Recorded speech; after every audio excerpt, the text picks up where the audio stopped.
So tonight we're going to learn, we've been talking about the closing books of the Bible. Tonight we're going to learn two books, Jeremiah, just a little bit of the book of Jeremiah, and a little bit of the book of Eicha. And then in the second hour, we're going to talk to David Siegel, the Consul General, not about the politics of Israel, but how an Israeli, growing up in Israeli culture, reads these books of exile and homecoming. First, just a word of introduction. In order to understand us as a people, you've got to understand where we come from. And if you want to understand where we come from, you've got to understand a very simple rule. Geography is destiny. Where you come from makes a difference.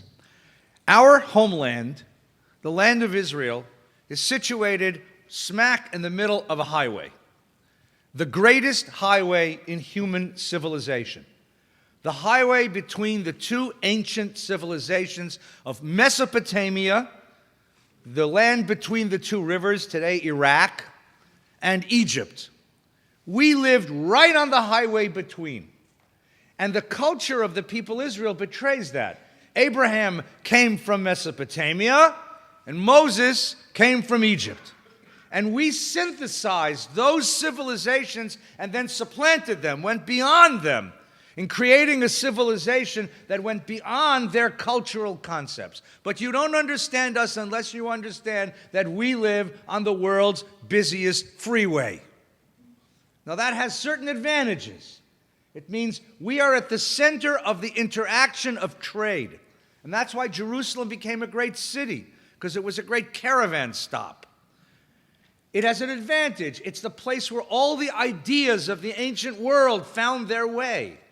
So the ideas of Europe and the ideas of Asia, the ideas of Africa and the ideas of the North all come together in the city of Jerusalem. But it carries a vulnerability. Whoever wants to control the world comes knocking at our door. Now, a quick history, right? If we were to make a chart of history, Abraham, Isaac, and Jacob, somewhere about 1500 BCE, before zero. The Exodus from Egypt, about 1250 BCE. We cross the desert, we land in Canaan. We spend about 200 years in a tribal confederation called the period of the Judges, and then the rise of the kingship, first the kingship of Saul, then the kingship of King David, about 1000 BCE. King David is the one who unites the tribes of Israel into one national confederation, establishes the capital of that confederation in Jerusalem, establishes monarchy, and for the first time we have a nation. King David establishes the nation of Israel. And that nation, that sense of nationality, is so strong and so tied to the personality of King David that to this very day, little kids in the nursery school sit in a little circle and they sing, David, Melech Yisrael, Chai, Chai, V'kayam, David Melech. Now, David Melech Yisrael, Chai, V'kayam, David, King of Israel, is alive and well. Anyone who's been dead for 2,800 years, and people who think you're alive and well, you've made an impression. David makes an impression. So wherever there's a sense of Jewish unity, Jewish nationality, Jewish identification, it's identified with David Melech Yisrael. David dies and his son Solomon takes over, and Solomon is the one who builds the first temple, the first great Jewish religious institution, and expands the boundaries of the empire. Now, for the only time in Jewish history, the Jewish people control an empire. And the reason why David and Solomon were successful in creating an empire in the Middle East was that the two powers, Mesopotamia and Egypt, happened to be in quiescence at the time. They were both in a degraded state at the time. And because they were in a degraded state at the time, David and Solomon were successful in raising up a great Israelite kingship. Solomon dies, and upon his death, the people of Israel come to him and they say, lower the taxes and we will be loyal to you. And Solomon's son Rehoboam doesn't believe in lowering taxes. He wants to be even a greater king than his father, and he tells the people, I'm not just going to lower your taxes, I'm going to double your taxes. Bad news. Walter Mondale could have told you that. Okay? And what ends up happening is the kingdom splits. And now, for the only time in Jewish history, there's not one Jewish country, there's two. The northern kingdom, called Israel, is capitaled in Samaria. The southern kingdom, called Judah, is capitaled in Jerusalem. And the northern kingdom prospers and becomes a great trading center and an empire on its own. And then in the 8th century BCE, which means the 700s before zero, Mesopotamia revives. And there's a great northern Mesopotamian power called Ashur, or Assyria. Not what we call Syria, but Assyria, Ashur. It's capitaled in a city called Nineveh, which today you know as Mosul. And this great city of Nineveh and the Assyrian Empire grows very powerful, and their first impulse is control the highway and you control the world. So the Assyrian armies come across the Fertile Crescent, come across Syria and southern Turkey, down the coast, and they encircle the city of Samaria, and they demand a surrender by the king of Samaria. And the king of Samaria, the Jewish king of the Jewish kingdom of Samaria, the north of Israel, doesn't know what he's dealing with. Doesn't understand that this is just not another local city-state he's fighting. He puts up a fight, and the Assyrians smash the northern kingdom. And in those days, when you wanted to conquer a place, what you did was you displaced the leading classes of that city, and you put a garrison of soldiers and colonists in their place. So the leading classes of Samaria are taken away to Nineveh, to the Assyrian capital, where they disappear by assimilating into the life of that empire. That's what's known as the 10 lost tribes. The 10 lost tribes weren't lost. They were displaced and relocated in the Assyrian capital, and they married and ended up assimilating into the Assyrian Empire. They did not end up in Utah, right? Contrary to certain people, right? Or they were not the American Indians. That's not what happened. They ended up in Assyria. That's what happened. Now, what happens is the Assyrians plant a colony in that place. Now they march south and they come to Jerusalem, and they besiege the city of Jerusalem. And the king of Jerusalem is Hezekiah. And he doesn't know what to do because he knows what the Assyrians did to the north. And Jerusalem, Judea, was not as strong as the north militarily. So Hezekiah comes to his house prophet, a man named Isaiah, Yeshayahu. And he says to Isaiah, what do I do? Do I fight? Do I surrender? What do I do?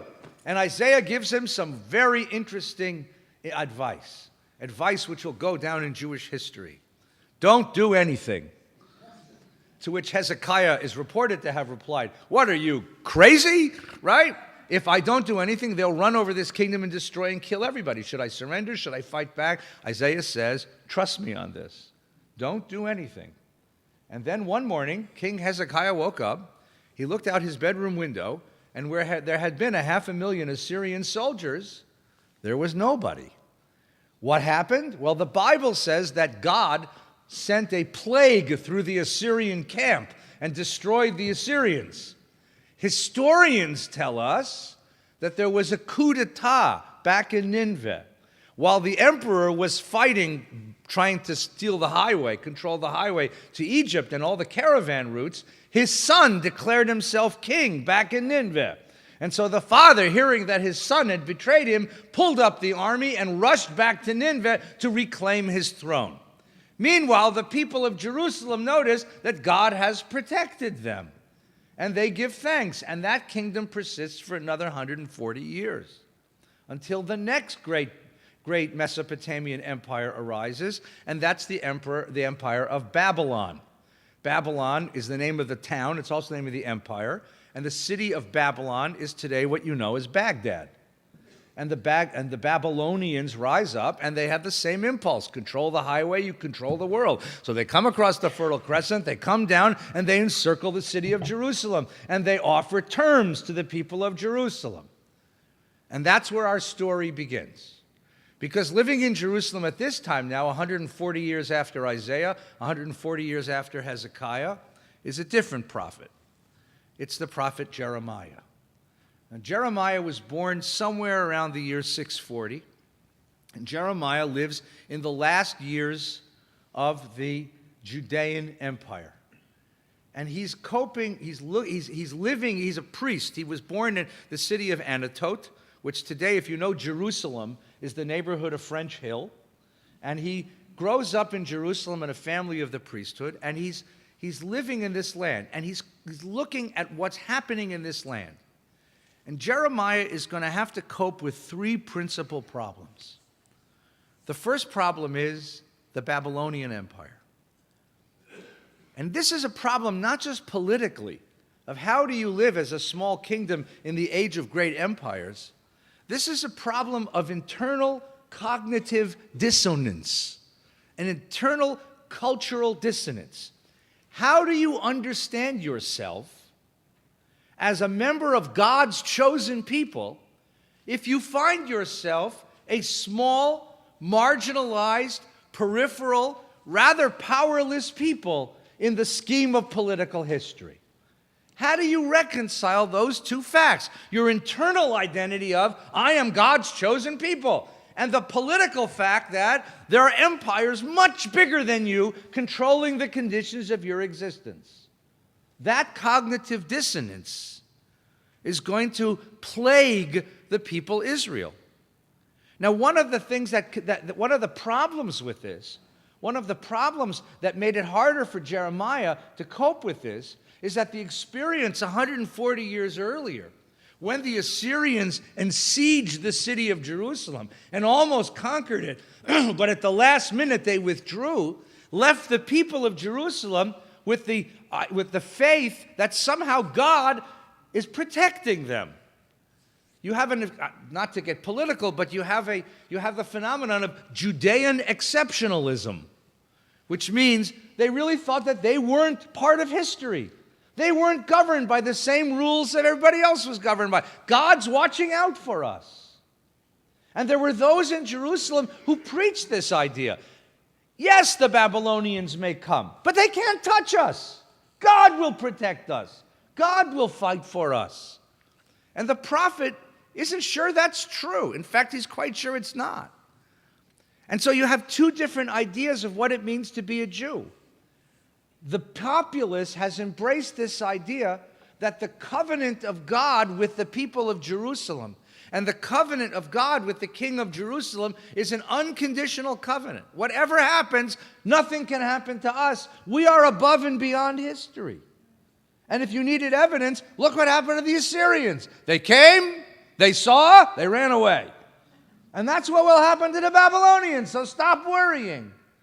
And the prophet came along and said, no, your covenant with God is conditional. The covenant begins with the word im, which Hebrew means if. If you obey the laws of God, and if you are faithful to the God of your ancestors, and if you obey, then God will protect you. But if not, everything that you see in front of you will be taken away. That was the first problem that the prophet dealt with. And the second problem that the prophet dealt with was the growing idolatry in the city of Jerusalem. Now, what happened? The king of Jerusalem knew that the Babylonians were coming. And so what he did is form an alliance, a coalition of all the small city-states in the neighborhood. Now, the way that you form coalition is by marrying your son to the princess of the next-door kingdom. And the princess comes to live in your kingdom, in your capital. And she brings her household. And she brings her gods. And to be hospitable, you build them a palace and you build a temple to her gods. So the city of Jerusalem is soon dotted with all these temples to all these other gods. And that forms a mighty big temptation to the people of Israel who were worried about the coming Babylonians and begin worshiping all these foreign gods. That's the second problem that the prophet's going to deal with.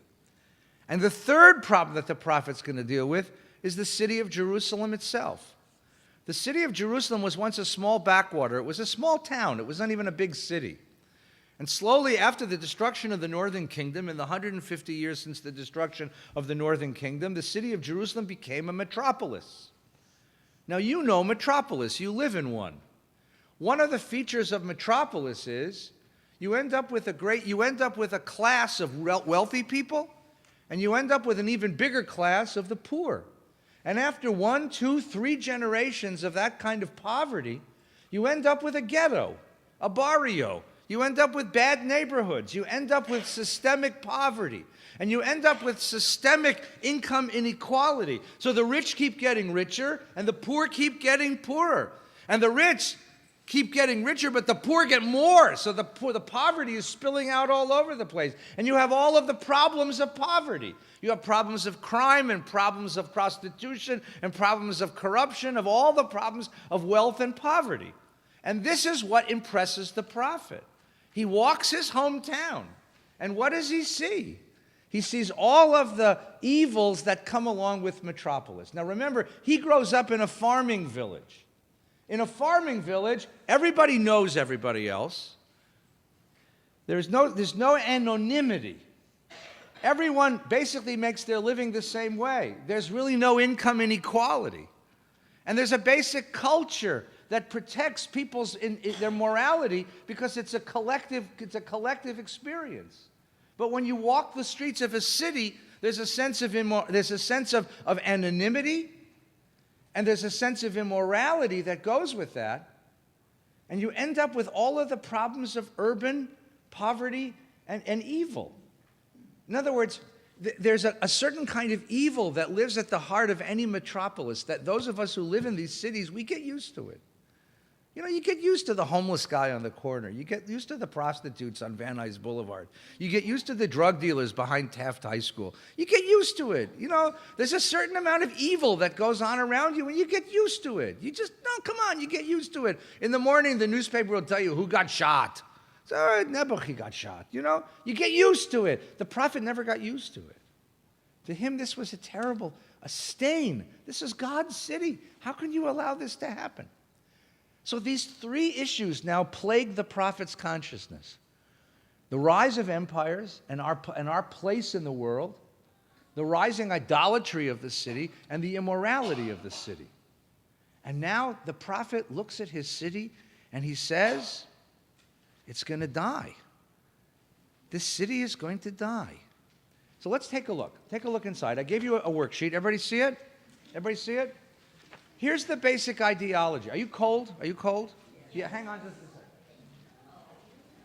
Half of the room is cold and half of the room. I'm going to fix the half of you that are cold.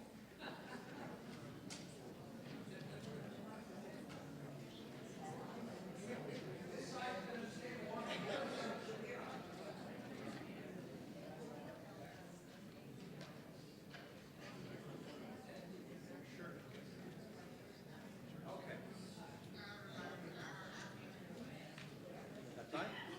When I was in seminary, in addition to Talmud and Bible and Jewish history, I took the class on thermostat regulation. And I knew that would be important. Here is the ideology. The basic prophetic ideology comes from the book of Leviticus, which is in the Torah, right? Moses says to the people of Israel, do not defile yourselves in any of those ways, the ways of the peoples that are being displaced from the land. For it is by such that the nations that I'm casting out before you defile themselves. Why did God cast the Canaanite nations out of the land? Because they were immoral. They were immoral, and they defiled the land. Listen to the ideology. Thus the land became defiled, and I called it to account for its iniquity, and the land spewed out its inhabitants. So the image is that the land of Israel, unlike every other country in the world, the land of Israel, the territory, the soil itself is morally sensitive. The soil is morally sensitive. If you live on this land in a moral way, you can stay there the rest of your life. But if you do what is immoral, the land itself will spit you out. Pfui. You can be immoral in France. I'm told they are. You can be immoral in Germany. You can be immoral in America. You can be immoral in Mexico because the land is just plain old land. But Israel is different. Israeli land is morally sensitive. And if you defile yourself, you defile the land. You have to live up to the moral standards that are enforced by the soil itself. Interesting idea. But you must keep my laws and my rules, and you must not do any of these abhorrent things, neither the citizen nor the stranger who resides among you. For all those abhorrent things were done by the people who were in the land before you, and the land became defiled. So let not the land spew you out for defiling it. as it spewed out the nations that came before you. Moses says to his people, be careful, because if you violate the covenant, this land will spit you out, just like it spit out. You don't own this land. You call it your land, the promised land, our homeland? Nonsense. You own it conditionally. You lease it. And it has a condition attached. You own it, you'll use it only so long as you live in accordance with the laws and teachings of the covenant. If you violate the covenant, pfui, the land will spit you out like it spit out the people before. That's a profound idea. Now, David Siegel's coming later, the council general. We're going to ask him about this, because this is an interesting idea. So now comes Jeremiah, and Jeremiah looks at his city, filled with idolatry, filled with evil, and he says to his people, I brought you to this country of fertile land to enjoy its fruit and its bounty, but you came and defiled my land, and you made my possession abhorrent.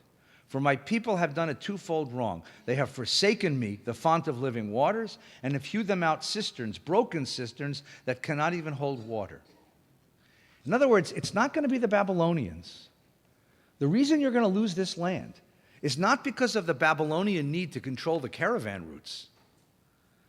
It's because you defiled the covenant. And here's the great speech. This is called the temple speech. This is chapter 7 of Jeremiah. The word of the Lord, the word which came to Jeremiah from the Lord. Stand at the gates of the house of the Lord. So in other words, I want you to preach this, but I don't want you preaching it in Times Square. I want you to go right to the heart of holiness. I want you to go to the gate of the temple, the place of presumably holiness. And this is what I want you to say to those people. And proclaim these words. Hear the word of the Lord, all of you of Judah who enter these gates to worship the Lord. Thus says the Lord of hosts, God of Israel, mend your ways and your actions, and I will let you dwell in this place. Stop a second. Take that in. You dwell in this place not because you have some right to this land. No treaty gives you this land. You dwell in this place not because your armies are so powerful and your bombs are so big. Why do you dwell in this place? Because God lets you dwell here. And God lets you dwell here only if you keep the ways of God. Don't put your trust in illusions and say, the temple of the Lord, the temple of the Lord, the temple of the Lord are these buildings. What were people saying? They were saying, look, this is God's temple. God lives there. God has an office, a bedroom in there. Nothing can happen to this building. And the prophet comes along and says, God lives in that building, but only if you deserve it. God lives there only if you keep the ways of God. But if you defile the land, if you live a manner which is collectively immoral, this is just a building, and it can be destroyed like any other building. This is a tremendous desacralization, a demystification of the temple. You hear it? Their idea was, ooh, nothing can happen. God lives there. He said, nonsense. God lives there because you keep the ways of God. No, if you really mend your ways and your actions, if you execute justice between one man and another, if you do not oppress the stranger, the orphan, and the widow, if you do not shed the blood of the innocent at this place, if you do not follow other gods to your own hurt, then only will I let you dwell in this place, in the land that I gave your fathers for all time. You are relying on illusions, which are of no avail. What's your illusion? Your illusion is, number one, somehow God's going to protect us from the history, from the coming Babylonians. And number two, your armies can protect you.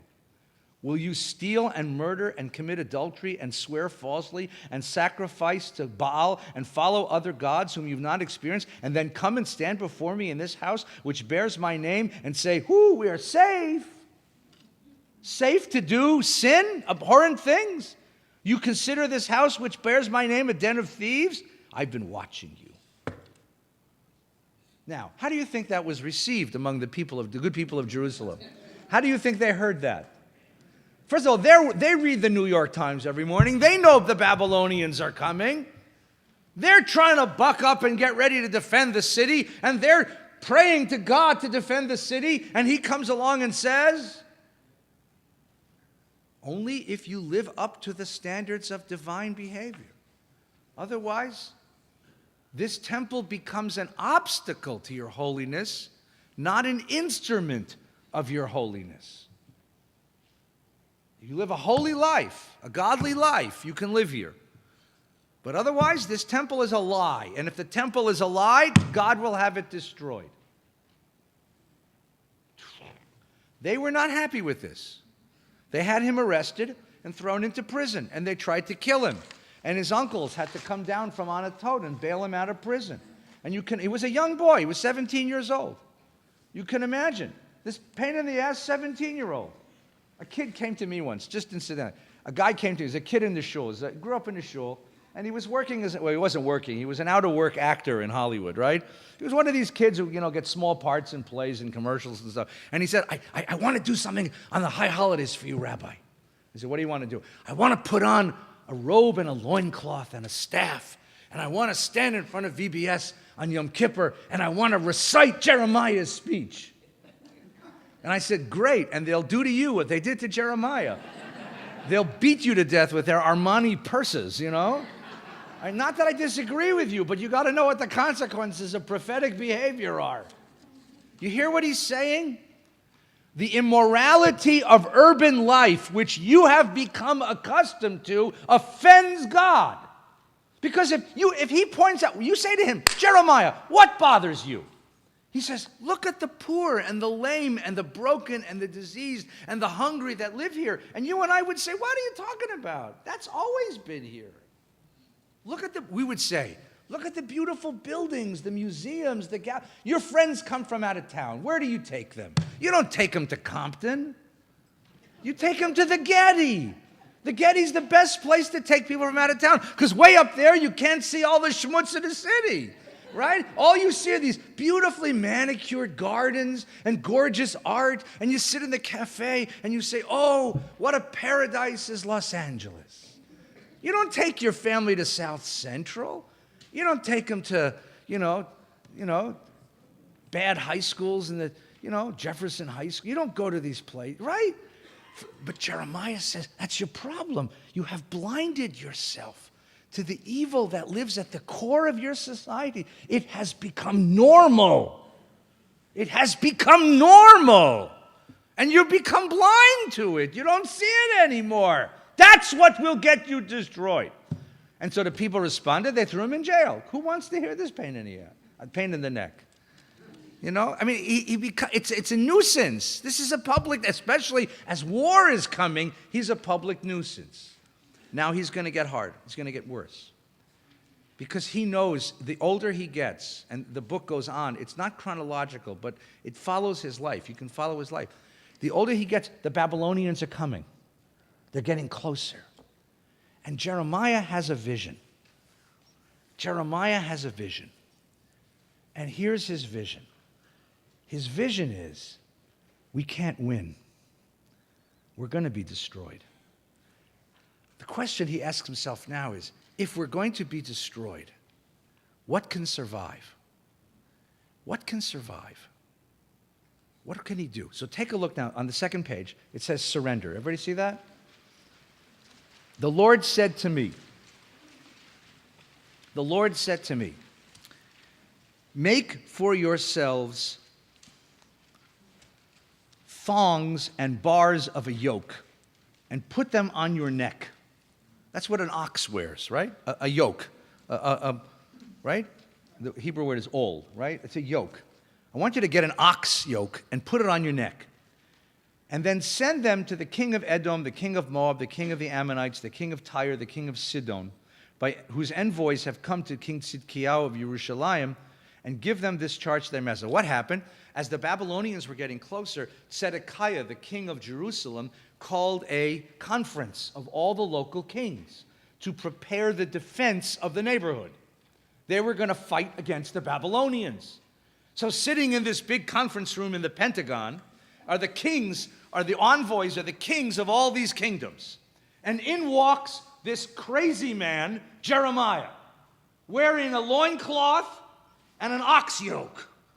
Okay? He got through the security. I don't know how. He got through the TSA. I guess you can get an ox yoke through the TSA. And he walks into the conference room. And he stands in front of the generals and the kings and the leaders of these kingdoms who are about to go to war against the Babylonians. And this is what he says to them. It is I who made the earth and the men and beasts who are on the earth. And by my great might and my outstretched arm, I give it to whomever I deem proper. I herewith deliver all these lands to my servant, King Nebuchadnezzar of Babylon. I even give him the wild beasts to serve him. All nations shall serve him, his son and his grandson, until the turn of his own land comes, when many nations and kings shall subjugate him. The nation or kingdom that does not serve him, King Nebuchadnezzar of Babylon, does not put its neck under the yoke of the king. There's the yoke. That's the symbol, right? The yoke of the king of Babylon, the nations that I visit. That nation I will visit, declares the Lord, with sword, famine, pestilence, until I've destroyed it by his hands. As for you, give no heed to your prophets, augurs, dreamers, diviners, sorcerers, pundits, Fox News guys who say to you, do not serve the king of Babylon, for they prophesy falsely to you, with the result that you shall be banished from your land. I will drive you out, and you shall perish. But the nation that puts its neck under the yoke of the king of Babylon and serves him will be left by me on its own soil, declares the Lord, to till and dwell on it. What did he tell them?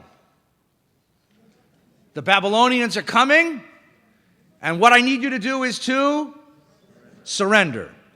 How do you think that was received?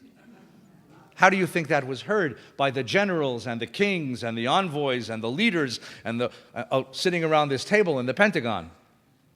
How do you think it was received? They wanted to kill him. They're ready. They want to go fight. Now, what is he doing? What the heck is he doing?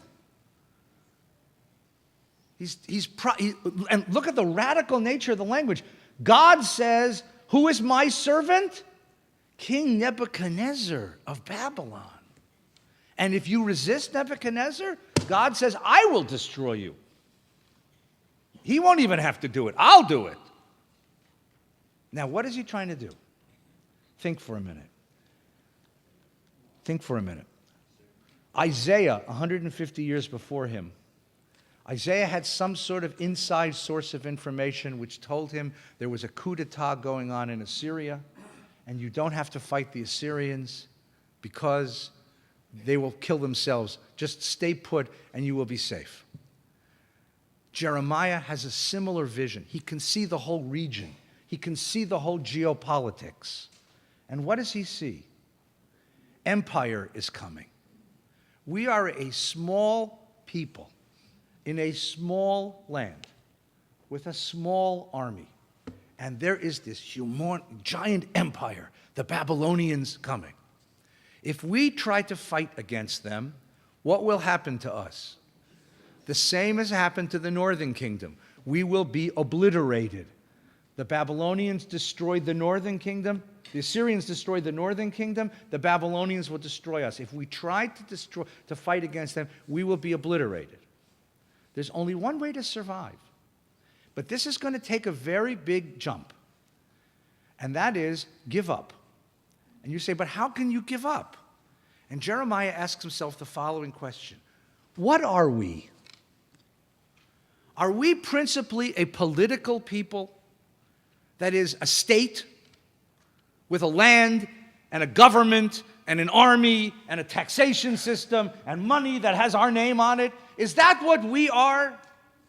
That's what we've been up till now. From King David's time until now, we have been a political entity. To call yourself a Jew meant to say, I was a citizen of the state of Judea and a subject of the king. What if we define ourselves differently? What if we stipulate, we're no longer a state? We're no longer a state, because if we define ourselves as a state, we place ourselves in a position of vulnerability whenever a greater power comes and tries to destroy us. And that's what's about to happen. We're going to be destroyed. The state is going to be destroyed. We're going to be pushed off of our land. If we define ourselves as a state with land and a capital and a king and a government and an army, we're finished. But what if we define ourselves differently? What if we change our self-definition from state to something that didn't exist before? We know it as religion, culture, a faith community. Our loyalty is not to the king in Jerusalem. Our loyalty is to God. And what binds us together is not our common citizenship to the Judean state or our common loyalty to the king in Jerusalem. What binds us together are the ways of life and the morals, the ethics, the traditions of the Torah. And what identifies us as who we are is our history and our common aspiration for a redeemed world and the narratives of Torah which identify us. We are not a state anymore. We are a faith community. As a state, we are going to be destroyed by the Babylonians. But as a faith community, we can relinquish sovereignty and still go on living. Because we can swear allegiance to the king of Babylon, as long as he lets us worship God in our way. We can live in Babylon, even by the waters of Babylon, as long as we worship God in our way and learn Torah in our way. As a faith community, we can exist in any corner of the world under practically any circumstances, as long as they leave us alone and let us do our culture in our way. As a faith community, we exit history. We exit history. And we become invulnerable to the exigencies, the contingencies, the shifts and ups and downs of states and governments and armies. We can live anywhere under all sorts of circumstances. We become not invincible or invulnerable, but we become durable and portable. First Isaiah, but now Jeremiah is the one who invents this idea of the Jewish people not as a political entity, but as a faith community. And wouldn't you know it, that idea, that very idea, is going to be the strategy that is going to enable us to live through 2,500 years of exile.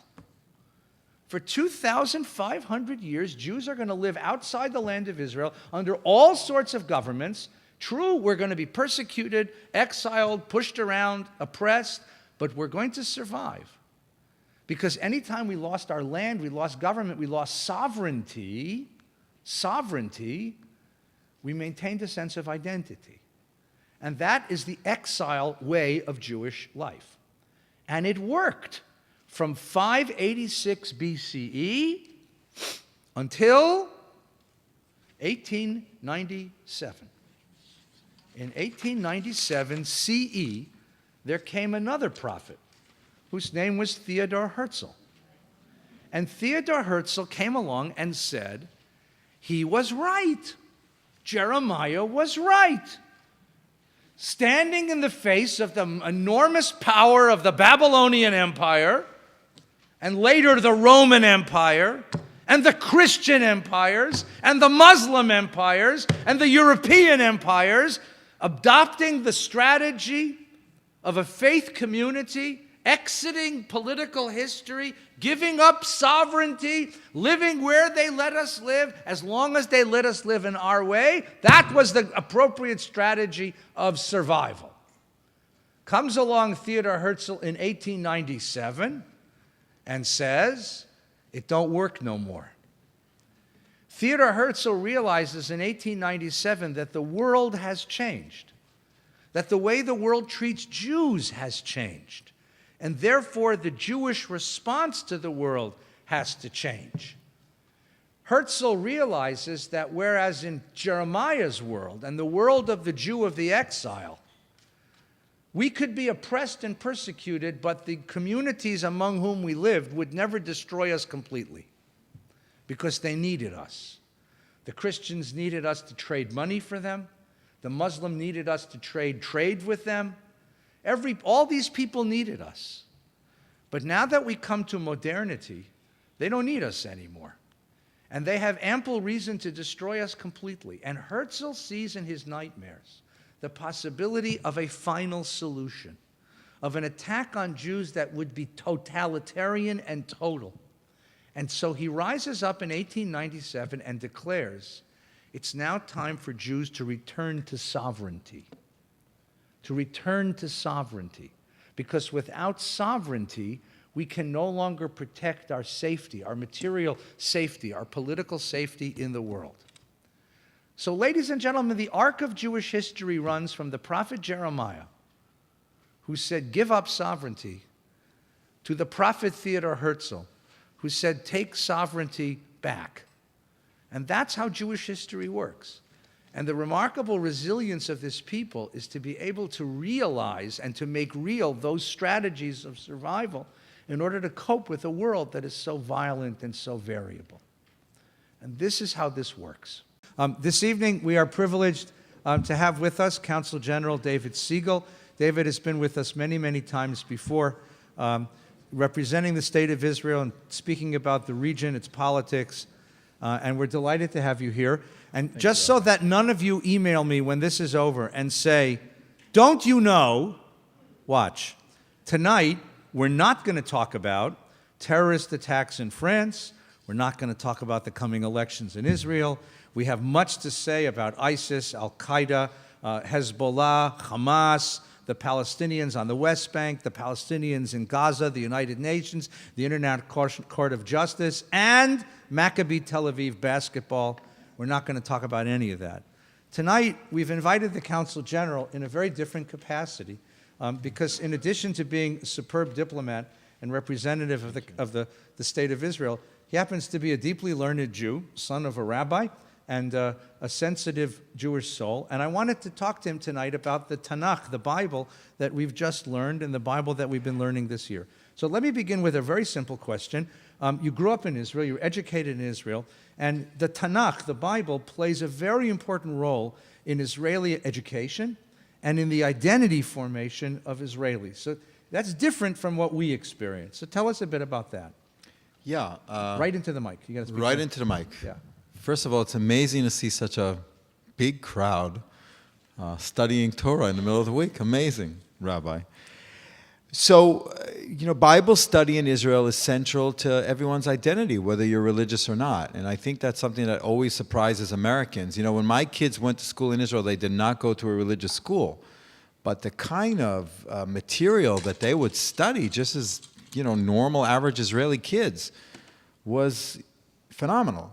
Holocaust Day is Holocaust Day, Jerusalem Day is Jerusalem Day, and you go back 3,000 years, and Independence Day, everything is an opportunity to learn. I happen to have grown up in a strange circumstance, Rabbi. I was the son of a conservative rabbi, one of the founding leaders of the conservative movement in Israel, but I grew up in an Orthodox yeshiva.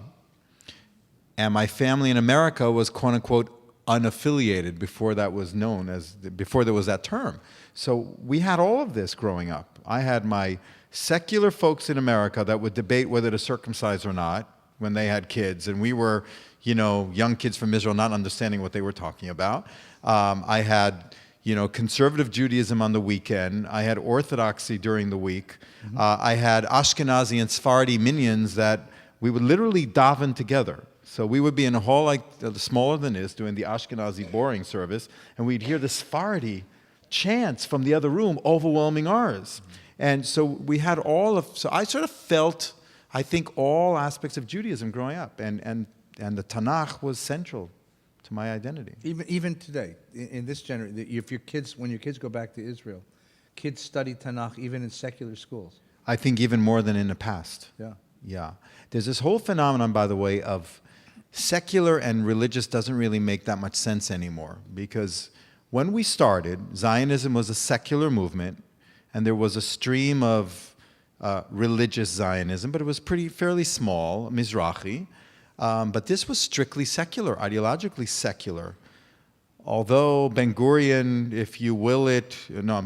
Ben-Gurion said in order to be a realist, you have to believe in miracles. Mm-hmm. Ben-Gurion had a Bible study group in his house as prime minister. So even then, secular wasn't all the way. But you had ideological secularists. Mm-hmm. Today, many secular people are looking for their roots and for the meaning of it all. And it's hundreds of thousands of people out there looking for alternative forms of Judaism in Israel. Mm-hmm. I remember when I was a kid, I think my first time in Israel, I got on a bus, on an Egged bus, and and the front two seats of the bus are reserved for elderly and handicapped people. And the sign over the two seats said, Lifnei Seva Takum, which is the book of Leviticus says, you will rise before the elderly. So that a phrase from Tanakh is part of the national idiom. You can't get away from it. It's on the bus. It's on everything.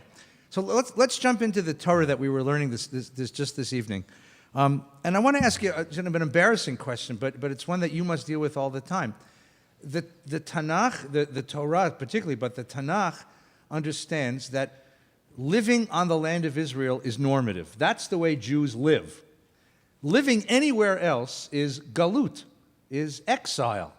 In fact, in the section we were looking at, the prophet Jeremiah understands exile as a punishment. You know, if you deserve it, you live in Israel, and if you're sinful, you live in Reseda, or Van Nuys, or Encino, or if you're really sinful, it's Beverly Hills, It's good to be sinful. Right. The early Zionists maintained the same idea. They offered this idea of shlilat hagolah. They said that the only authentic Jewish life can be lived in Israel, and anywhere else is a dilution of your Jewishness. So the question is, how do Israelis look at us who live outside of the land of Israel? Do they see that same notion that we live outside of normative Jewish life? Or is there an acceptance of the fact that one can live in multiple places? Well, that's a very relevant question right now after a week of the Paris terror attacks and Israeli leaders calling on French Jews to come to Israel and the whole controversy about should we be doing that, should we not be doing that. Very relevant question.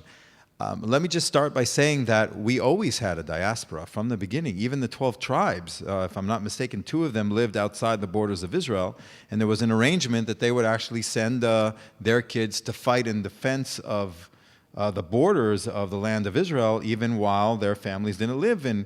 So this was part of our existence from the very, very beginning. There is a notion of punishment in living in the diaspora, or leaving the land, but there's the opposite notion in our rabbinical tradition that Jews were meant to be dispersed in order to spread the word of God around the world. So things are never clear-cut in Judaism, and they're always open to interpretation. So I wouldn't, this whole idea that we're punished if we're doing one thing and we're not punished if we're doing another thing is a little. I'd say we can read this in all sorts of ways. How do Israelis see the diaspora? It's a great question. And how does the diaspora see Israel? I think the answer is it's moved and shifted over time. We had Shlilat HaGolah, those diaspora folks. But then I think we have the opposite phenomenon in recent years of Shlilat Israel. We don't need those Israelis. They're a pain anyway. Until something happens, like the situation in France, and then everyone remembers again that we do need a safe haven. We do need. So there's Shlilah going both ways. If you ask Israelis today, it depends who you ask. Many Israelis don't really focus on the diaspora. They focus on themselves, on their families, on their issues, on their economic concerns, or what have you. They know that there's a Jewish people out there. Others are more aware. I would argue that over the years, as secular Israelis discover who they really are and claim a responsibility in this relationship to the Torah, to who they are, they're also claiming a relationship to their people and to their peoplehood. So more and more Israelis are asking the question, who are we? What are we doing here? Who are our brothers and sisters overseas? So it's becoming a very lively topic of discussion. And I would say that there's no one way to look at the diaspora in Israeli eyes. Some would say we should all be in Israel, and others would say absolutely not. There's value in Jews living in different parts of the world. Let me ask you the relevant question, even though I promised I wouldn't, which is, let's suppose for a moment that a very large number of French Jews now start packing and moving to Israel. I remember when there was an aliyah from Russia, and there was a great deal of resentment among Israelis who had worked so hard to build homes and neighborhoods that this group of outsiders were coming and demanding things and changing the culture And it's taken a long time for that community to assimilate into Israel. There was a good deal of resentment when the Ethiopians came. Is there going to be a sense of, we're glad our brothers are coming home among Israelis, or is there going to be a sense of resentment that, who do these people think they are moving into our neighborhoods anyway? Or there goes the neighborhood. You know, how will it be received? Well, the first worry is that housing prices are going to go way up. Yeah.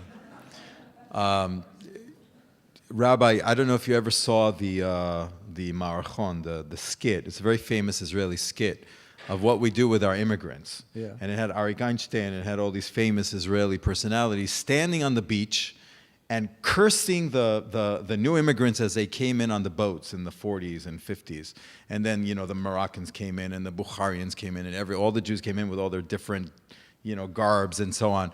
And every group was spat upon until they reached the shore, and then they turn around and in turn they spat on the next, you know. So you have some of that. Certainly the Russian immigration was so overwhelming and so significant. We absorbed over 1 million Jews in less than 10 years, which was 25% of our population. Must I put that in American terms?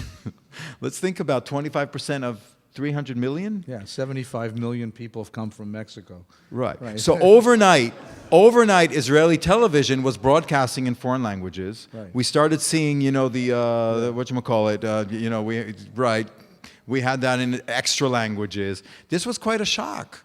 And actually, in retrospect, it's seen as the most successful Aliyah wave maybe in our history. It was much more successful than 1948 when we had tent cities and so on. So I think it's a very, it's going to be a mixed response. French Jewry is very different from other Jewries. This is coming from a very developed European country, used to a very high standard of living, and actually Israel's looking at itself and saying, what do we need to do to better compete with these these very developed countries in the world? Mm-hmm. So it's going to be aspects of all of the above, I think.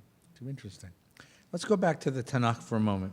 So we were studying a moment ago, and we looked at a text in the book of Vayikra, Leviticus, that actually Yirmiyahu quotes Leviticus.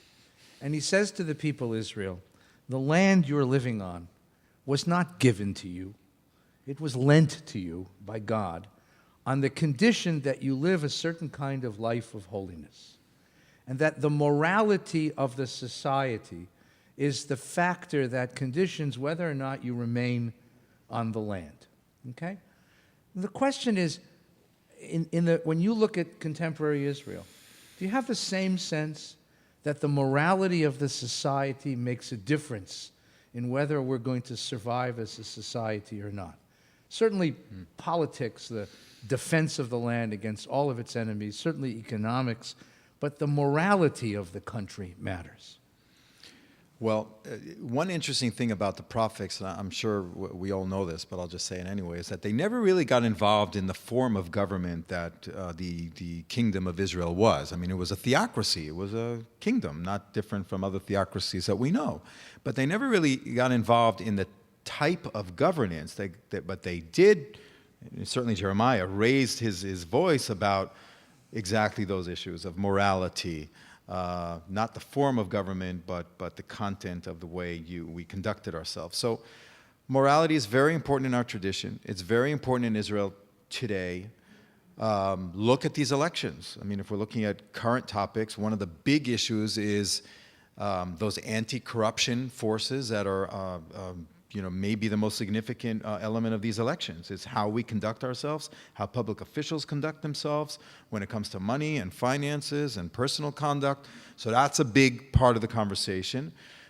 Morality is very important to us, but it's part of our internal conversation. I think it's not very popular when we find other countries using our moral sensibility as a political tool in the discourse with us internationally. Mm-hmm. Here we find, and we spoke here publicly during the summer, Israel's army does things that no other armies do. We have a code of conduct that is very strict. The way we warn the Palestinians before we attack in self-defense in order to stop the rocket fire are things that other armies do not do. They simply don't. No one else drops leaflets and sends texts on telephones and does that. So we have a very high moral sensibility. We have a Supreme Court that's very active. Our Supreme Court accepts 10 times the cases that the American Supreme Court accepts a year. Yours, I think the average is around 100 cases a year. The Israeli Supreme Court is over 1,000. That includes Palestinians. That includes anyone who wants to petition the High Court. It's a very different system. So we have a lot going on when it comes to public morality and public values in our society. It's not all easy. It's not all under, consensus. It's a very vibrant place with lots of argumentation. But this sensibility is very much part of who we are. So one of the critiques that Yirmiyahu wages at the kingdom of Judea is that they have become so enamored of their military, and that the military has become such an important part of the culture of the land that there's a sort of arrogance of power, and that they worship the power of the military and ignore the moral implications of that. Now, America has had this over and over again. During the Vietnam War, that's where the phrase was invented. The arrogance of power was a phrase used by J. William Fulbright, a senator who objected to the way that America had been warped by the Vietnam War.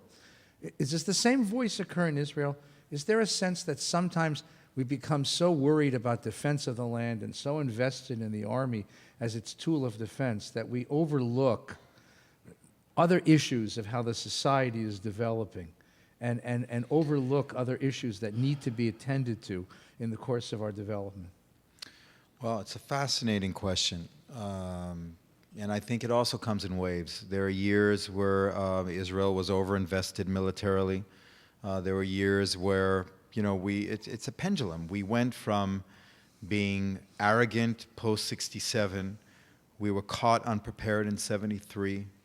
We overcompensated after that because when you're caught unprepared, your intelligence organs tend to overdo it in order to compensate for the last round. And then the pendulum shifts back. If I look at the elections now, look at the Labor Party in Israel. They just finalized their list. This is one of the two major contenders for the next government. I see leaders of the social movements in Israel in the top 5. I see politicians that we would all call kids, that were leaders of the protest movement 3 years ago in Tel Aviv. Number 3, Stav Shafir. What is she's not an authority on national security, and that's not what they do. They're there to debate the cost of pudding, cottage cheese, housing, cost of living, and very, very painful issues in Israel. So I think when you ask commentators today, what are these elections about? They can't tell you. One day it's about the cost of housing. The next day it's about the jihadist threat in France. It depends on world circumstances, your sense of security. Does security crowd out everything else? Or is there enough oxygen in the system to deal with the other real issues that Israel has to deal with? And the reality is we have to do all of it. We have to defend our borders. There's a lot out there when it comes to that, as we all know, and it's all coming to a head at the same time. Iran, nuclear, Palestinians going to the ICC, the International Court, criminalizing the peace process, the global terrorism, the sense of security of Jewish communities. All of that is happening, and at the same time, we have a sense in Israel of a generation without hope economically. People can't afford to live in where they want to live, in Greater Tel Aviv, where the jobs are. The government is racing to develop the periphery, to build Beersheba as an alternative to Tel Aviv. There's all of this going on. The issue of the ultra-Orthodox and how they integrated in society. There was a statistic that came out today that 56% of ultra-Orthodox men are working. Do you know how huge that is? if you look at it, you'll say 56%. That's terrible. But if you look at the old numbers, it was in the 20s and 30 percentile, and now they're up in almost 60. 56%. So it's really, and actually it's Haredi? being criticized. Yeah, Haredi men. The women are up in the 80s. They're overemployed. They're more than the average, and they're making the kids, and they're making the homes, and they're bringing home the money. Yeah. So I mean, so we need to go through that. And how do you integrate 20% of Israel that is Arab Israelis with their whole other set of issues? Women, traditional, periphery. How do you make a living in the Galilee? How do you tend to 6 kids while you're trying to make a living? All of these issues that Israel is dealing with, and the immigration waves, and the Russian Olim, and the Ethiopians, and the young generation of the secular Tel Aviv that is, rearing its head as a political force. So I'd say it's endless conversations. Security sometimes crowds out everything. When unfortunately we have the situation like the summer, it's very hard to debate the cost of housing when Iron Dome is protecting them. Right. So it's interesting because we don't hear that. I don't know if you understand what we're talking about here. When we look at Israel, if you were to ask this group, tell me how you would vote if you were an Israeli. Ooh, that would be interesting. We would say, do you want to make peace with the Palestinians on the West Bank? What are you going to do about the Palestinians in Gaza? And how are you going to deal with Hezbollah? And how aggressive to be with Iran? If you went to an Israeli audience tonight, they would say, all of that is number 3. Number 1 is the cost of housing. Number 2 is the internal corruption among political parties. There's all this scandal of corruption among political parties. Number 3 are the security issues. So our vision of the Israeli electorate and its concerns is very different than the Israeli vision of Israel. You guys are right-wing hawks. Well, we're worried. We're worried. It's 1, 2, 3, and those items keep shifting. Yeah. It's hard for me to divine. I don't even know if after the elections we'll understand what the message from the public was. No, the last election, I went to the AIPAC policy conference right before the last election, and the AIPAC policy conference was all about Iran. It was 11 speeches about Iran. And then the Israeli elections took place, and no one talked about Iran. They talked about cottage cheese, and the cost of, believe it or not, the cost of cottage cheese was a political issue. I want to ask you for just a minute. The next question is off the record, so if any of you are journalists, put away your pen, because I want to ask you a very a very personal question. I want to ask you a very personal question. Jeremiah the prophet, as he looked upon the fate of his city, Yerushalayim, and his people, understood that whatever the Babylonians were going to do, this was God's doing. And when we look at the land of Israel, the people Israel, we sometimes have an inkling of the same thing. Abraham Heschel called it an echo of eternity. David Siegel, forget Counsel General David Siegel, but David Siegel as David Siegel, do you think that that God is somehow active in this, that the hand of God is present? Do you feel something more than just human politics at work in the fate of the state of Israel?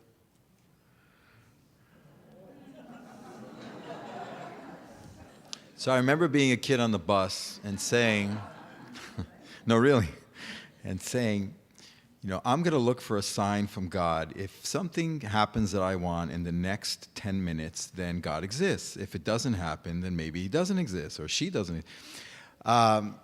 Look, it's very much in the background of everything, Rabbi. I was raised in the tradition of not waiting.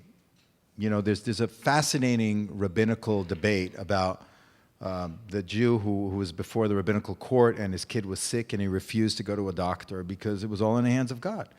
And the rabbinical consensus was that this person was to be reprimanded, that you must go to a doctor and you must do it yourself. So I was sort of raised, and I think most Israelis believe in God, secret. Most Israelis believe in God. It's probably even more than this country, which is also very, very high.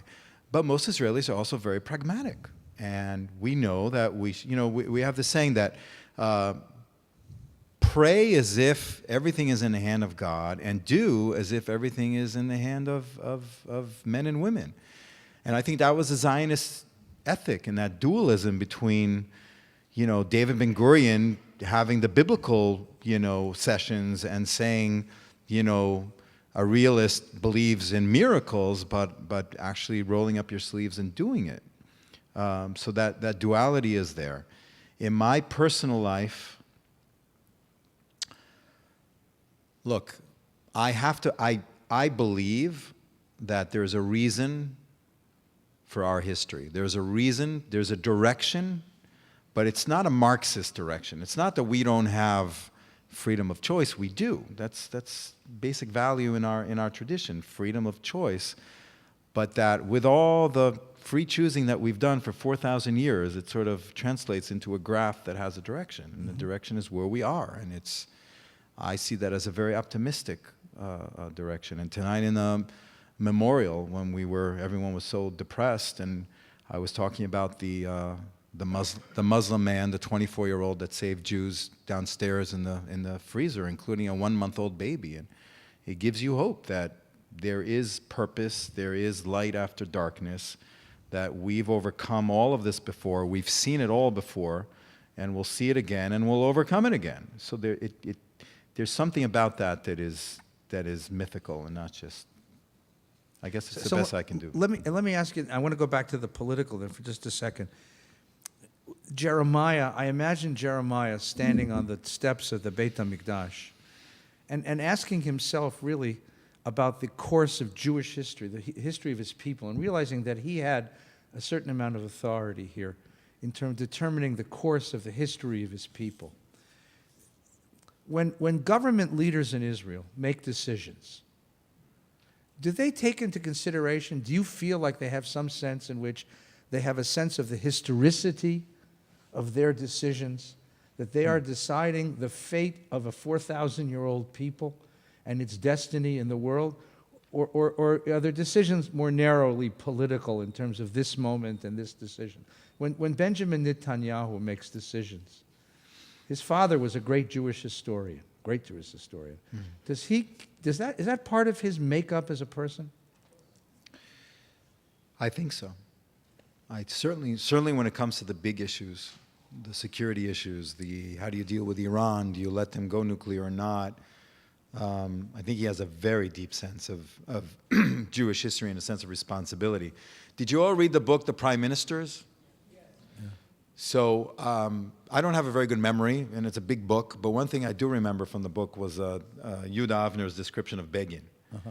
It literally, Begin, right, had a 360-degree sense of the past, the present, and the future of the Jewish people, and he conducted himself in his eyes accordingly. And I think Netanyahu has that.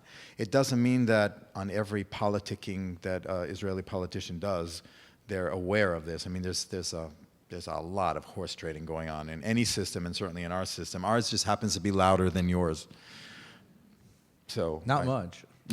Not much. Let me ask you one more, then we'll get some conversation. We didn't get to the book of Eicha tonight, but the next section is the book of Lamentations, the book of Eicha, which is a recollection, a witnessing of the destruction of Jerusalem in 586 by the Babylonians, and a terrible cry of pain at the destruction of Jerusalem. And we read that book on Tisha B'Av, the 9th day of Av, which comes in the summertime and is the national day of Jewish mourning. There were some who said that now that the state of Israel exists, and particularly after Yom Yerushalayim, after Jerusalem was regained and liberated, that Tisha B'Av shouldn't be celebrated anymore. Or if it should be commemorated, maybe half a day, or in some minor way, but that our historical circumstances have now redeemed us to such an extent that a day to remember destruction really is not warranted anymore. What do you think? Well, first of all, I grew up with the weight of Tisha B'Av, so I didn't sense any lifting or lightedness around Tisha B'Av in Israel. Mm-hmm. I actually experienced it heavier than I experienced it here. Mm-hmm. So that's number one, my first reaction. But we just finished Hanukkah, and you probably all know that there was this whole idea of canceling Hanukkah because we celebrated, the redeeming of the temple and the oil, and lasted 8 days, and then within less than a century, we were out again. So it's sort of cyclical, right? I mean, we come, we go. I think, Lamentations and Tisha B'Av is more than just about buildings that were destroyed. It was really about our loss of our sense of peoplehood, our loss of our connection with our own identity and roots. If you look at the world now, we are very far from perfection. I think what happened in this little kosher supermarket last Friday reminds all of us of the vulnerability of our lives, both as Jews and as human beings. And so there's much to still pray for. There's much to hope for, and hope for redemption, and to remind ourselves that we need to be part of this redeeming of this world. So I think it's still very relevant to our world, certainly Jewishly. I mean, I don't think anyone in this room has a complete sense of security about our people. So it's I think still very relevant. So let me ask you the follow-up. The follow-up is we didn't get to these texts either, but at the end of the book of Jeremiah, he has a series of prophecies of hope. And one of the remarkable ones is where God tells him to go and buy a piece of property in Yerushalayim, right, which is a good investment, by the way. You wait till the destruction of the city and then you buy, and then it's good real estate agent. It's a great thing. Now, it's on the basis of those prophecies, the early Zionist fathers began to formulate this idea of returning to sovereignty, returning to the land, returning to a sense of nationhood that had not been articulated in many generations. Now, again, you talk about cyclical. We've come to a point where many young Jews don't understand any of that. In fact, for many young Jews, the word Zionism itself has become an anathema on college campuses, right next to racism and apartheid and imperialism and materialism is Zionism. It's this ugly word thrown out. And if you ask lots of young Jews even, they don't get this. You must do a lot of work talking to young people in this position. How do you defend Zionism? In other words, what do you say to them about the importance of this Zionist dream at this moment in our experience? What is Zionism for kids who grow up in America, fifth, sixth generation Americans, who don't have any notion of what the state of Israel is for? Yeah. Well, there's so much in that question. Yeah, I know. I started thinking of the answer when you started the question. I went totally. I want to start with the beginning. First of all, the sense of hope. There's two stories that I came upon when I was preparing for this, so I might as well share it with you, right? Did you ever hear the story of Rabbi Kook, World War I, being stuck in Europe, and he can't get back to Palestine, and there was this fear that that during the war, the Jewish community would be overwhelmed and would be destroyed, and it would be the third destruction. And he started telling his followers not to worry; he's going to sit tight. He doesn't, he's not concerned, because in our rabbinical tradition there is no predictions of a third destruction, only two destructions. And then Rabbi Goren doing the same thing after 1967. Being stuck somewhere, fundraising, and being stuck and telling some audience in New York that the Arabs are getting ready to attack Israel on the eve of 1967, and everyone was concerned about a second Holocaust, and he gave them the same answer. In our tradition, there is no knowledge or no warning of a third destruction. So that's just a very interesting concept to think about. But now going to the young folks. Well, Zionism, to remind all of us, did not start from the right and did not start from the current day Israeli politics, but social Zionists. This was a deeply progressive term, and it related to the right of the Jewish people, like other peoples, to have self-determination. And if anyone should have that right, given the weight of our history, we certainly should be up there. So it was never seen as anything negative. It was seen as a tremendously positive, progressive term. Now, in recent years, given the internet and given the weight of the BDS movement, we've all internalized much of their conversation about us. And Zionism has become something that, people don't want to touch if they don't know what it is. And it has a negative connotation in that general discussion among people that may not know the roots of the term. The roots of the term are your rights to your own identity, our rights to our own identity as Jews, and our rights to have some way to protect ourselves. That's Zionism, in my eyes. I think part of the challenge we're facing with our younger generation, it's not just about Zionism, it's about Judaism. It's not only about their connection with Israel, but it's about their connection to their own community and their identity as Jews. And that form of identity has progressed over time. You know, I see how my kids interact on their smartphones. I mean, we barely see them during, you know, we see their face with the smartphone, you know, attached to it now. I mean, it's a whole new way of having conversations with each other. These kids are not on the phone anymore. They're texting each other. They look at the world in a different way, and we have to find ways to connect to that generation. In my mind, Zionism could be a very progressive thing. Zionism can mean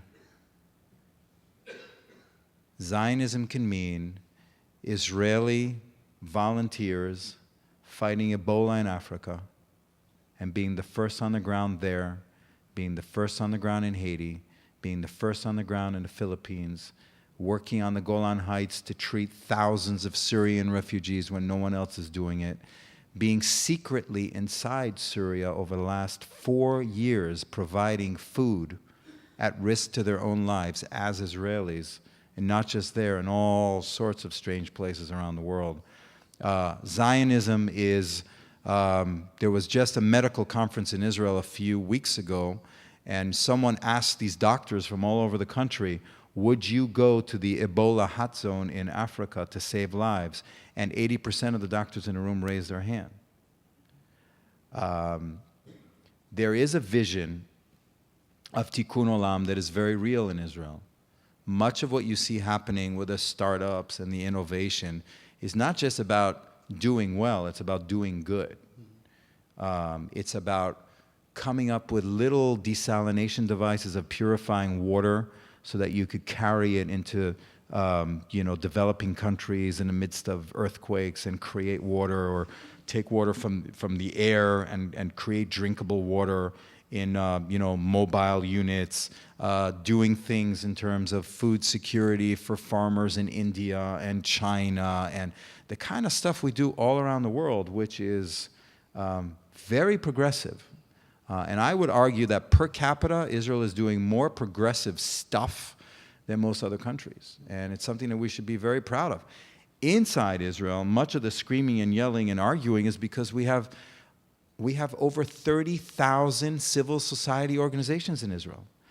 I haven't tabulated it, but someone at some point will calculate it, and I will bet you that per capita, there's more going on in Israel in terms of volunteering, not just money, because money is a different issue, but time and efforts and energy in helping the other, whether it's minorities or Arab Israelis or other Israelis, or poor people, and coming up with innovative social entrepreneur. We're becoming world leaders in social entrepreneurship, not just entrepreneurship.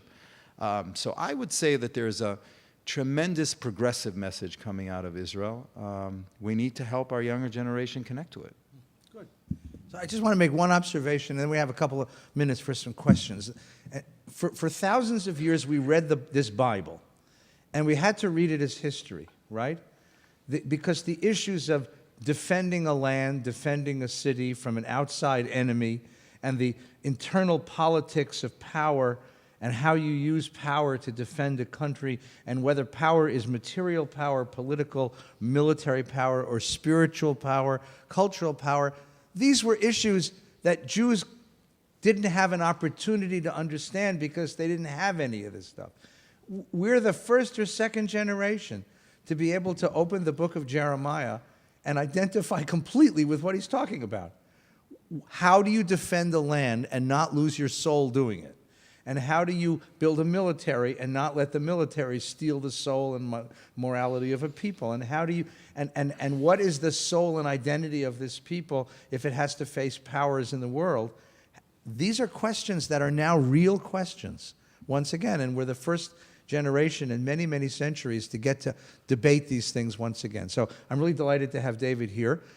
We have a minute or two for a few questions, okay? And I'm going to ask you, please, I know that there's a temptation when we talk about Israel not to ask questions, but to give lectures. And you can have an opportunity to give a lecture. You go to Stephen Weiss Temple and tell Rabbi Hersher I sent you.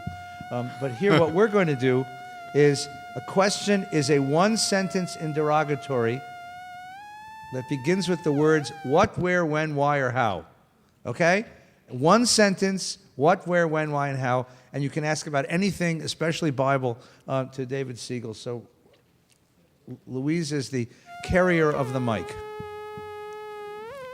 Why aren't these wonderful things that Israel is doing, which is, so prideful, why isn't this broadcast to the world? It's a wonderful question. Why aren't all these wonderful things broadcast to the world? The shortest way to answer that question is the world operates on negative news, not on positive news. And if you look at your local news every night, it's very hard to find the gems. It's usually about all the negative things because that's how news sells. And the more difficult the news business becomes, the more they have to do that. And that's one part of the answer. Israel's doing a tremendous amount of good. We're even doing it locally, and people don't know about it. And we're trying to find ways to elevate that discussion. So even Californians know what Israel is doing in California. California's largest solar project, alternative energy solar project, and actually it's the world's largest project, is Israeli in the Mojave Desert. It's done by BrightSource. President Obama hailed the company. Your largest desalination plant in in Carlsbad, the largest in the Western Hemisphere, is Israeli. Governor Brown just signed an agreement with Israel to fight the drought together because we're #1 in the world on water. Israel just signed an agreement with the Hispanic Scholarship Fund, the largest provider of scholarships to Hispanic youth in America. And we're going to embark on a pilot with them, the first foreign country to do this. And we're going to be funding Latino scholars in this country, the best and brightest, but also trying to entice them to come to Israel for study abroad in our great universities, to build those relationships. We're about to bring the Dead Sea Scrolls to the California Science Center. Hundreds of thousands of Californians will see the connection between the land and the people and the science of preservation and the biblical texts. There's just so much going on that is good that in my mind it really crowds out everything else, but that's not what our audiences want to hear. Everyone wants to talk about the story that I found right after the Gaza war, there was a tiny story, you had to look for it. And it was Hania's wife or his granddaughter was We treat all of their family members. Was his wife? Was his kid? It was his wife, I think. His wife and his grandchildren. The third most powerful guy in Hamas, Ismail Haniya, was the prime minister. Now he's the ex-prime minister of Gaza. And the third most powerful man, unfortunately, his wife has breast cancer. So what do? He sent her to Tel Aviv, to a hospital in Tel Aviv. And at a news conference, they asked him, so you preach these vicious things about the Jews and how they're monkeys and apes, and you want to destroy them and you want to murder them and push them in the sea, and your wife gets sick and you send her to an Israeli hospital? And the guy says, I love my wife. Now, and the Israelis accepted her. They've treated everybody in this family. His uncle got sick. They actually lost a granddaughter to a cancer. So they treated her, and like they didn't send a bill. I would have sent a bill, you know. And this was a news story, and it was just there's a humanitarian level to this, a human level to this, which doesn't get reported because it's not nearly as spectacular as the other news. All right, Pop, you got the next one, right? So why are all the nations of the world ganging up against us, especially the progressive and left and liberal nations? Why are they ganging up against us? Okay. Great question. First of all, I want to correct a misperception that many people have. Israel's not alone in this world. Israel has many, many, many friends. Even in Europe, they come to Israel, they want our innovation. Their companies are opening up shop in Israel. They all want to buy the Israeli startups. We have over 300 global corporations in Israel, and they have their R&D centers in Israel. All of the Microsofts and Googles and Apples, they're all there. They're all doing business every day of the week. And as countries, they all want to do business with Israel and sign trade agreements and so on. But when it comes to the politics of the Palestinians in the Middle East, well, that's completely a different story. Here we get into a whole new level, different level of engagement. It's multilateral, and most countries have two voices. They're friends with Israel when it comes to the real stuff, and then when it comes to the politics that are also the real stuff, it could be very different. But it's even more complicated than that. Inside the Middle East right now, the Middle East is splitting into two camps. The Islamists, the radical Islamists, and those that are against them, whether they're Sunni or Shiite or all the alphabet soup. So Egypt and Israel are closer than ever. Jordan and Israel are closer than ever. Israel is developing quiet relationships with countries in the Gulf. Israel and Azerbaijan, which is a very important country sitting on the border with Iran. It's a Shiite country. Best friends. Half of Europe is looking for Israeli gas and oil, Cyprus and Greece and France. Japan is completely turned over since our people were on the ground helping them after the tsunami. India is Israel's emerging enormous trade partner. China, we're about to double our trade relationship from 10 billion to 20 billion. Most of Africa is coming after Israel because they're dealing with terrorism, and they all want Israeli security expertise, so they're in Israel all the time on agriculture, on water, on security. Now cybersecurity is a big thing, right? Sony and all that. Well, California and Israel are talking cybersecurity because we're #1 in the world. We identified cybersecurity 25 years ago as a threat. So I don't see Israel as being isolated at all. What I do see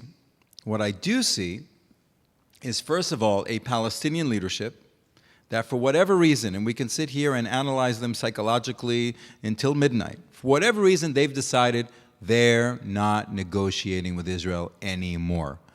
If they were serious, they could have waited 3 months. Maybe the Labor Party will win. Maybe they'd have a partner that they can negotiate with. But that's not what it's about. They're not negotiating anymore. He's too old, he's too weak, he doesn't have legitimacy, he's afraid of Hamas, he's got the Islamists on it. Whatever the reason is, he's not negotiating. He's isolated. It doesn't mean that it's going to get easy for us. We anticipate a very, very difficult political arena if things continue the way they're continuing.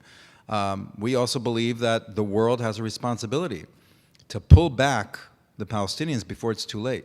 Because if they take Israel to the international court, they'll be criminalizing our relationship. There won't be any security cooperation on the ground to speak of. We won't trust each other. They'll be trying to take our military commanders to the world's courts. We're not going to be able to cooperate with them on the ground very seriously. So this is going to be very destructive.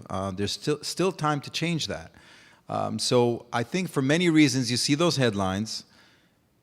Keep under consideration that a lot of other things are happening beyond those headlines, but those headlines are significant, and we don't like the direction that the world is going in when it comes to the issue with the Palestinians. And you're gonna hear a lot of talk about how to change that in the months to come. Let's take one more question, and then we're going to call it a night. After that exquisite summary, this will sound trivial, but I noted that Israel is budgeting $12 million for a new project to unify the diaspora by studying Tanakh. Do you know any of the details of how that is going to be done, what mechanism, and do you know anything about the motivation of And how that we can get project? some of that money. Yeah, really, all of us. I'm still fundraising for the Dead Sea Scrolls. Please.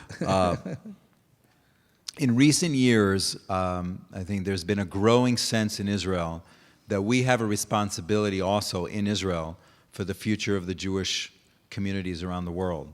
So there's been a very strange change in the dialogue. It used to be, little Israel, kids running to shelters, refugees, support us and give us your money. But in recent years, there's been a growing trend and concern for the state of Jewry, the state of the young people. Birthright is the beautiful expression of that. That was a partnership where Israel, for the first time, put lots of money into the future of world Jewry. And that's continuing until this moment. Some of these programs are talked about and then they don't happen, and then governments change or people come and go.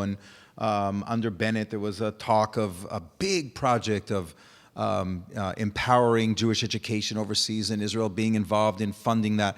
More and more, and this relates to the question we talked about before, peoplehood and diaspora.